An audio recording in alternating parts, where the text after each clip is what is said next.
তো আজকে বেরিয়ে পড়েছিলাম পিকনিকের জন্য। তো যাওয়ার পথে সামনে একটা মন্দির পড়েছিল, সেই মন্দিরে ঢুকে পড়লাম। সবার আগে ঢুকেই ঠাকুর দর্শন করলাম, করে প্রণাম করলাম, করে সেখানে কিছুক্ষণ দাঁড়িয়েছিলাম।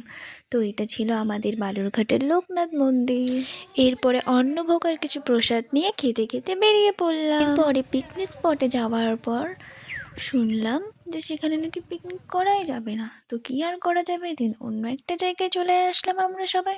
তো সেখানে এসেই যেহেতু অনেকটা লেট হয়ে গেছিলো, তার জন্য আমরা ঝটপট কাজে লেগে পড়লাম। আর এই দেখো আমার বান্ধবী, ও কলা হাতে নিয়ে গোটা দুনিয়া ঘুরে বেড়াচ্ছে আর নিচে বেড়াচ্ছে, কিন্তু এদিকে কাজ করার কোনো নামই নেই।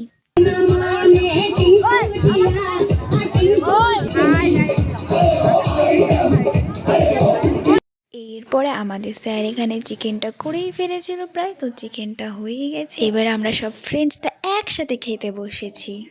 তো আমাদের পিকনিক এখানেই শেষ। তোমাদের সবাইকে টাটা।